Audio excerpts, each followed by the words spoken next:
Hi guys, welcome to big topic. சட்டசபையில் என்ன அடி போட்டு பொழக்கிறாங்க நம்ம தாவேக்காரங்க. அமைச்சர் ஆதவர்ஜுனா, நிர்மல்குமார், இன்றைக்கி பார்த்தாது கீர்த்தனா, இவங்க எல்லாருமே போட்டு சம்பவம் பண்ணி விட்டாங்க நம்ம திமுகவை.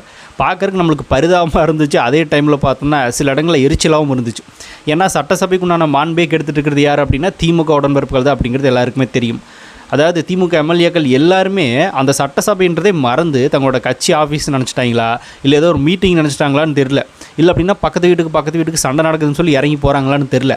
அந்த லெவலில் இறங்கி நிறைய பேர் அடிக்கிறதுக்கு பாஞ்சிக்கிட்டு இருக்காங்க. இது சட்டசபை அப்படிங்கிறதே மறந்துட்டு நம்ம புதுமுக எம்எல்ஏக்கள் உறுப்பினர்கள் எல்லாருமே திமுகவுக்கு கிளாஸ் எடுத்துக்கிட்டு இருக்காங்க. எப்படி சட்டசபையில் எப்படி நடந்துக்கணும், எப்படி உட்காரணும், என்ன பேசணும் அப்படின்னு புதுசாக வந்தவங்க பழைய ஆளுங்க கிளாஸ் எடுத்துக்கிட்டு இருக்காங்க.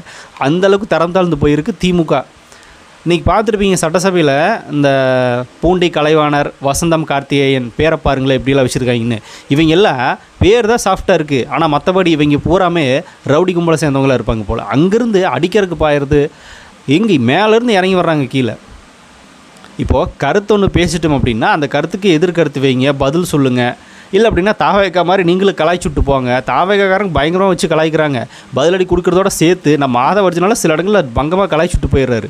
பார்க்குறதுக்கு பயங்கர இன்ட்ரெஸ்டிங்காக இருந்துச்சு. அந்த லெவலில் இன்றைக்கி நடந்துச்சு. இன்றைக்கி சிடிஆர் நிர்மல்குமாரும் கலாய்ச்சுட்டு இருந்தார், ஆதவர்ஜுனாவும் கலாய்ச்சிட்டாங்க. உடனே இவங்களுக்கு அதை தெரில. சரி விடுங்க, என்ன இருந்தாலும் 70 வயசு 65 வயசு நபர்கள் தானே, அதனால் பெரிய அளவில் வரலன்னு நினைக்கிறேன். அங்கே வச்சு நல்லா செஞ்சுட்டதுனால கீழே இறங்கி அடிக்கிறதுக்கு பாயிறாங்க. என்னத்தை சொல்கிறது.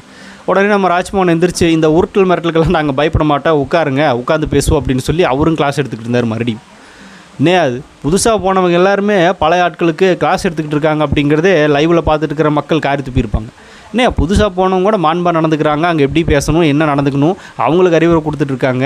இவங்க எல்லாம் பரம்பரையாக திமுக தான்னு சொல்கிறாங்க, சட்டமன்றத்தில் உட்காந்துட்டே இருக்காங்க. ஆனால் இவங்களுக்கு அந்த மாண்பு இல்லை அப்படின்னு லைவில் மக்கள் பார்த்துட்டே இருக்காங்க. அதனால தான் இந்த திமுககாரங்க நிறைய பேர் உதயநிதி ஸ்டாலின், ஏவா வேலெல்லாம் லைவ் வர்றதே விரும்புகிறதே இல்லை. லைவ்னு இல்லாமல் இருந்துச்சுன்னா ரொம்பவே நல்லா இருக்குமே அப்படின்னு சொல்லி தான் அவங்க ஃபீல் பண்ணுறாங்க. அவங்களுடைய நோக்கமே லைவ்ன்றது இருக்கக்கூடாது அப்படின்னு. திமுக ஆட்சியில் அதனால தான் லைவை கட் பண்ணி வச்சுருந்தாங்க. திமுககாரங்க பேசும்போது மட்டும் லைவ் ஆன் ஆகும். அப்போ எங்கேயாவது அப்பப்போ எடப்பாடி பேசும்போது உள்ளே வரும். மற்ற நேரத்தில் இந்த ரவுடிஸ் பண்ணிகிட்டு இருக்க டைம்லலாம் லைவை கட் பண்ணி விட்டுறாங்க. அப்படி அவங்க ஆட்சியில் அவங்க அதை பண்ணிக்கிட்டு இருந்தாங்க. ஆனால் இங்கே பண்ண முடியாதுல்ல. முதலமைச்சர் விஜய் அவர்கள் ஓப்பனாக எல்லோரும் பார்க்கணும் அப்படின்னு சொல்லி விட்டார். அதனால் இப்போ திமுக நபர்கள் என்ன பண்ணுறாங்க, சட்டமன்றத்தில் என்ன நடக்குது, பேச்சுவார்த்தை நடக்குதா, விவாதம் நடக்குதா, ஏதாவது முக்கியமான தீர்மானத்தை பற்றி விவாதிச்சுக்கிறாங்களா, அது எல்லாத்தையும் தாண்டி இவங்க எனி டைம் கத்திக்கிட்டே தான் இருக்காங்க. தாவேக்கா உறுப்பினர்கள் யாராவது எந்திரிச்சு பேசினாலே உடனே அங்கே சத்தம் தான் வருது. அந்த மைக் எத்தனை டைம் தான் ஆஃப் பண்ணி ஆன் பண்ணி போடுவார்னு தெரியல நம்ம சபாநாயகர். அவரோட கையே வலிக்கும்னு நினைக்கிறேன். அந்த லெவலுக்கு தான் அவரோட வேலை செஞ்சுக்கிட்டு இருக்காரு. அதே நேரத்தில் நம்ம உறுப்பினர்களையும் பார்த்தோன்னா அவர் கண்ட்ரோல் பண்ணுறாரு. நம்ம உறுப்பினர்கள் உட்காந்துடுறாங்க. ஆனால் அந்த திமுககாரையும் உட்கார்றதே இல்லை. உட்காரும் இதையே சொல்லிகிட்டே இருக்காரு. ஆனால் திமுககாரையும் உட்கார்றதே இல்லை. நம்ம தாவேக்கா தொண்டர்கள் உட்காந்துக்கிறாங்க, தாவேக்கா எம்எல்ஏக்கள் எல்லாருமே. ஆனால் இவங்களுக்கு அந்த மாண்பே இல்லை. சட்டசபையில் போய் மொத்தமாக மானத்தை வாங்கிட்டு இருக்காங்க. இதில் எதிர்க்கட்சி தலைவர் வேறு உதயநிதி ஸ்டாலின், அவர் சும்மாவே இருக்கிறார். அவங்கள கண்ட்ரோல் பண்ணுறதே இல்லை. சும்மாவே அவர் கத்த விட்டு தான் உள்ளே அங்கே தான் ட்ரெயின் கொடுத்து கூட்டி வரதே அவர் தானே. இந்த மாதிரி கற்றுங்க அப்படின்னு ட்ரெயின் பண்ணி கூட்டு வரதே அவர் தான் போல். அவர் சும்மாவே இருக்கார். என்னத்தை சொல்கிறது. சட்டசபை நாரி போச்சு. சரி, அதை எல்லாத்தையும் தாண்டி இன்றைக்கி செய்த சம்பவங்கள். ஆதவர்ஜுனா பளிச்சுன்னு ஒரு விஷயத்தை போட்டு உடச்சிட்டு போயிருந்தார். என்ன அப்படின்னா, இந்த பரந்தூர் விமான நிலைய திட்டம் கொண்டு வர்றதுக்கு முக்கியமான காரணமே இந்த பிஸ்னஸ் தான் அப்படின்ட்டார். அதாவது முக்கியமான ஒரு குறிப்பிட்ட ஒரு கட்சி, எந்த கட்சி நான் பேர் சொல்ல விரும்பல, அந்த கட்சி ரியல் எஸ்டேட் மோசடி பண்ணியிருக்காங்க. அதை ரிஜிஸ்ட்ரேஷன் ஆஃபீஸில் பார்த்து அதை எடுத்து அந்த லிஸ்ட் எடுத்து அது யாருன்னு கண்டுபிடிங்க அப்படின்னு சொல்லியிருக்காரு. இந்த விமான நிலையம் வர்றதுக்கு முக்கியமாக இவங்க எல்லாருமே குதிக்கிறதே அந்த ரியல் எஸ்டேட் பிஸ்னஸ்க்காக தான். அதுலேயும் நிறைய மோசடிகள் நடந்திருக்கு. அதை முதலமைச்சர் கண்டுபிடிச்சி அதுக்குண்டான என்ன சொல்கிறது, அந்த ஏமாத்தினவங்க யாருன்றதெல்லாம் கண்டுபிடிக்கணும் அப்படின்ற மாதிரி ஒரு கோரிக்கை வேறு வச்சுருக்கார். இது முழுக்க பிஸ்னஸ் தான் அப்படிங்கிறத அவர் சொல்லிட்டு போயிட்டார். ஜி ஸ்குவாட் அதையும் சொல்லிட்டார். அதை சொன்னோன்னே திமுககாரங்க கொந்தளிக்கிறாங்க. நீங்கள் ஏன் எந்திரிக்கிறீங்க, உங்கள் கட்சி பேரை கூட சொல்லலை அப்படின்ட்டார் அவர். ஜி ஸ்கொயர் சொன்னோன்னே எந்திரிச்சிட்டார் அப்படின்னு சொல்லி அங்கேயும் ஒரு குற்றச்சாட்டு வச்சுருந்தார். இவங்க எல்லாருமே அதை வச்சு பிஸ்னஸ் பண்ணணும் அப்படின்னு தான் நினச்சிருக்காங்க. அதனால தான் கொந்தளிக்கிறாங்க அப்படிங்கிறது தமிழ்நாட்டில் இருக்கிற எல்லாருக்குமே தெரிஞ்சு போச்சு. ஏன்னா எல்லாருமே பேசிகிட்டு இருக்காங்க. இன்றைக்கி சட்டசபையில் ஆதவர்ஜுனாவும் பேசிட்டார். இது முழுக்க பிஸ்னஸ் தான் அப்படின்னு. அதாவது கிட்டத்தட்ட 381 ஏரிகள் அதை சுற்றி இருக்குது. அது எல்லாத்தையுமே அழிச்சிட்டு அங்கே விமான நிலையம் கொண்டு வரணும் அப்படின்னு தேவை என்ன இருக்குது. இது முழுக்க ரியல் எஸ்டேட்டு பிஸ்னஸ்ஸு இதைத்தான் பண்ண போகிறாங்க. இதுதான் நடந்துகிட்ருக்கு. ஆனால் மக்களோட பிரச்சனையை புரிஞ்சுக்கிட்டு மக்கள் சைடு தான் எங்கே முதலமைச்சர் விஜய் நிற்பார் அப்படின்னு சொல்லி தான் அதை ரத்து பண்ணாங்க. வேறு எந்த ஒரு அரசியல் நோக்கமும் கிடையாது அப்படின்னு. மக்கள் பக்கம் தான் நின்றுருக்காரு விஜய் அவர்கள் அப்படிங்கிறத சொல்லிட்டு போயிட்டாரு. அதே பொருளாதாரத்தை 10 மடங்கு உங்களை விட அந்த 5 வருஷத்தில் 10 மடங்கு நாங்கள் வந்து இன்னும் இன்க்ரீஸ் பண்ணி காட்டுறோம் அப்படின்னு சொல்லி சவால் விட்டுருக்காரு. அதே மாதிரி வெள்ளை அறிக்கை நாங்கள் விளையிடுறோம் 5வது வருஷத்தில் அப்படின்னு சொல்லிட்டு போயிருக்காரு. ஊழல் இல்லாத ஒரு ஆட்சியை நடத்தி காட்டி 10% உங்களோட 10% பொருளாதாரத்தில் உயர்த்தி காட்டுறோம் அப்படிங்கிறத சவால் விட்டுருக்காரு. அதை ஒரிஜினா இதை கேட்டோன்னே திமுக காரங்களுக்கு அல்ல என்ன பாயிண்ட் வேஸ்ட்னாலும் வச்சு செஞ்சிட்றாங்களே அப்படின்னு தான். பக்கத்தில் இந்த பக்கம் நிர்மல்குமார் வந்து இந்த மாதிரி கத்தி கதறவங்கெல்லாம் எதுக்காக கதறாங்க அப்படின்னா ஜி ஸ்குவாட் மாப்பிள்ளைக்காக, இல்லை அப்படின்னா அதில் கருப்பு பணத்தெல்லாம் அதில் இன்வெஸ்ட் பண்ணி வெள்ளை பணம் மாற்றி வச்சுருப்பாங்களே, அந்த கருப்பு பணத்தெல்லாம் இதில் இன்வெஸ்ட் பண்ணவங்க தான் கத்துவாங்க கதறுவாங்க அப்படின்னு சொல்லிட்டு அவர் உட்காந்துட்டார். உண்மைதானே? இதெல்லாம் உண்மைதான் அப்படிங்கிறது நாட்டு மக்கள் எல்லாருக்குமே தெரியும். ஆனால் இன்னும் நம்மளுக்கு எதுவுமே தெரியாது. மக்களோட பொருளாதாரத்தை மேம்படுத்துறதுக்காக தான் நாங்கள் அதை கொண்டு வந்தோம் அப்படின்னே பேசிகிட்டு இருக்காங்க. அது இன்னும் நம்பருக்கு மக்கள் ஒன்றும் முட்டாள் கிடையாது. அவர் தான் பொருளாதாரம் இந்த இடத்துல வேணாம், வேற ஒரு இடத்துல அந்த விமான நிலையத்தை கொண்டு வந்து அங்கே பொருளாதாரத்தை மேம்படுத்தும் அப்படின்னு சொல்லிட்டாரே முதலமைச்சர் விஜய் அவர்கள். உங்களுக்கு என்ன பிரச்சனை? பொருளாதாரம் அப்படி இப்படி பாதிக்கும். வேறோட இடத்த கூடி சீக்கிரமாக தேர்வு பண்ண போகிறாங்க. சென்ட்ரல் கவர்மெண்ட் வந்து ஆய்வு பண்ண போகிறாங்க. அதுக்குண்டான ப்ராப்பரான பிளான் போயிட்டு அதே மாதிரி நாங்கள் அடுத்த நடவடிக்கையை அதை செயல்படுத்துகிறோம். பொருளாதாரம் மேம்பட போகுது. வேறு இடத்துக்கு போகிற அவ்வளோதான், இந்த இடத்துல கிடையாது, வேற இடம் அவ்வளோதானே. இதை புரிஞ்சுக்காத ஊப்பிகள்கிட்ட என்னத்தை பேசி என்னத்தை சொல்லி புரிய வைக்கிறதுன்றதே நம்மளுக்கு தெரியல. இதுதான் அவங்களோட குற்றச்சாட்டாக போயிட்டுருக்கு. அதுக்கு திருப்பி பதில் சொன்னாலும் ஏற்றுக்கிறதே எந்திரிச்சு ஹோய் ஹோய் அப்படின்ட்டு அங்கேருந்து வந்துடுறாங்க. அதுக்கப்புறமா காங்கிரஸ் கட்சியை சேர்ந்த ஒரு தோழர், ஒரு அமைச்சர், அவர் பேசிட்டார் ஒரு விஷயத்தை. என்ன பேசினார்? விஜய் அவர்களை பற்றி பேசினார். அதை நான் ஒவ்வொரு வார்த்தையும் 2 டைம் சொல்கிறது. அவர் பெரிய கவிஞனாக இருக்கலாம், அதுக்காக இவ்வளோ நிமிஷம் இதே எழுதுறது பேசிகிட்டு இருந்தால் நாங்கள் இப்போ பேசுகிறது அப்படின்னு சொல்லி பேசிட்டு உட்காந்தார். நம்ம ஆதவர்ஜுனா எந்திரிச்சிட்டார். KN நேரு காலையில் வந்தோடனே என்ன பேசினார் அப்படின்னா கிட்டத்தட்ட 4 நிமிஷம் 10 செகண்டுக்கு உதயநிதி ஸ்டாலின் இவங்களை பார்த்து புகழ் பாடிக்கிட்டே இருந்தாரே தவிர மானிய கோரிக்கை பற்றி பேசவே இல்லை. அவர் அவ்வளோ மணி நேரம் உதயநிதி ஸ்டாலின் மட்டுமே புகழ் பாடிட்டு இருந்தீங்க. எங்கள் தளபதி சின்ன தளபதி வருவார் ஸ்டாலின் அப்படின்னு சொல்லி அதே தான் பேசிகிட்டு இருந்தீங்க 4 நிமிஷம் 10 செகண்ட். அதெல்லாம் நாங்கள் பொறுமையாக கேட்டுக்கிட்டு இருந்தோம்ல. அந்த விஷயத்தை நீங்கள் எவ்வளோ கான்ஃபிடண்ட்டாக பேசினாலும் நாங்கள் கீழே உட்காந்து காமெடியாக பார்த்துக்கிட்டு இருந்தோம், உட்காந்து கேட்டுக்கிட்டு இருந்தோம்ல. அதே மாதிரி நீங்கள் அவர் பேசுகிறது கேளுங்களேன். அவர் என்ன புதுசாக பேசிட்டார்? திமுக ஆட்சி திட்டினாரா? ஒன்றுமே இல்லை. அவருடைய 59 வருஷ கனவை சொல்லியிருக்காரு.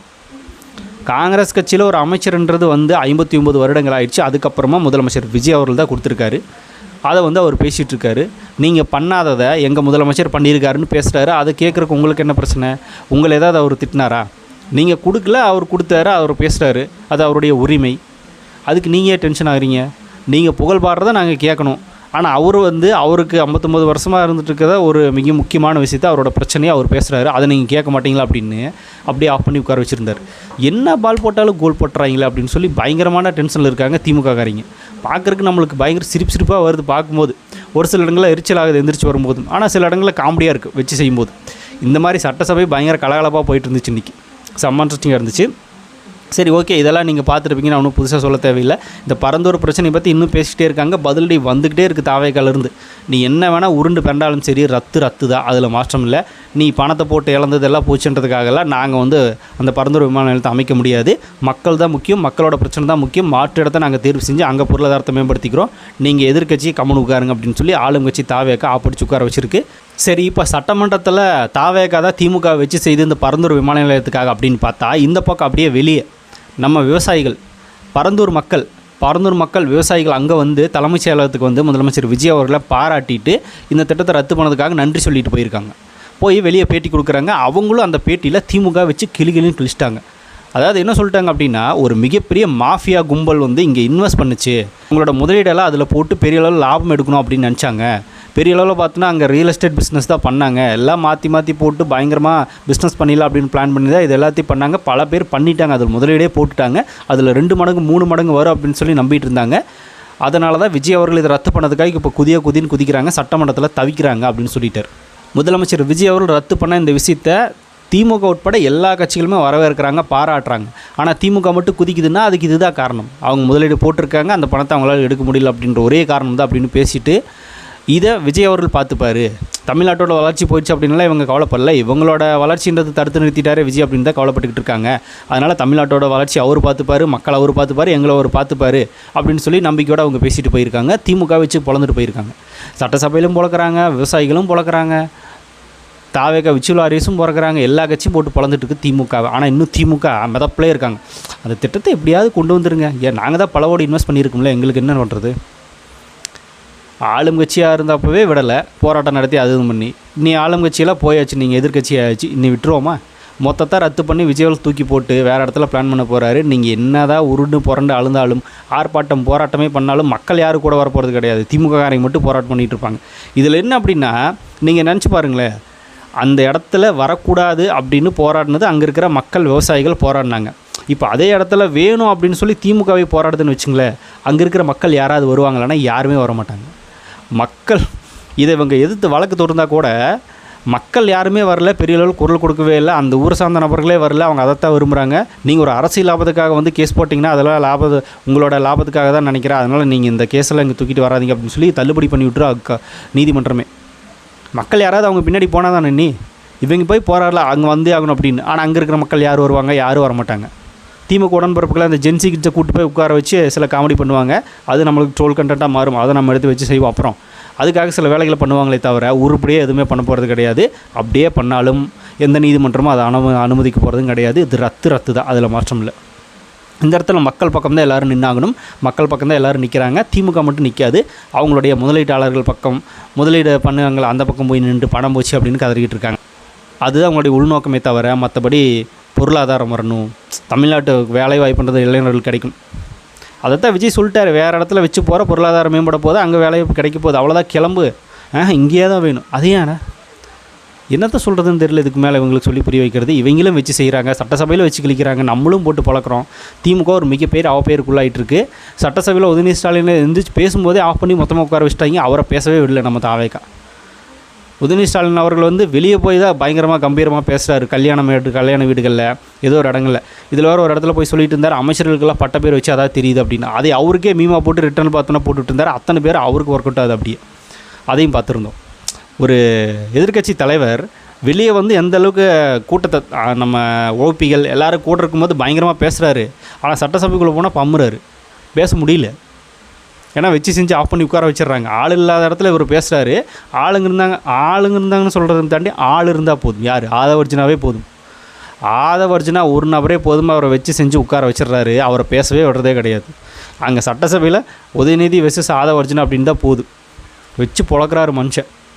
வெளியே கம்பீரமாக 1008 விஷயங்களை பேசுகிறீங்க உதயநிதி அவர்களே, ஆனால் சட்டசபைக்குள்ளே போனால் ஆஃப் பண்ணி உட்கார வச்சிடுறாங்க. நீங்கள் பேசவே முடியலையே, என்னத்த சொல்கிறது?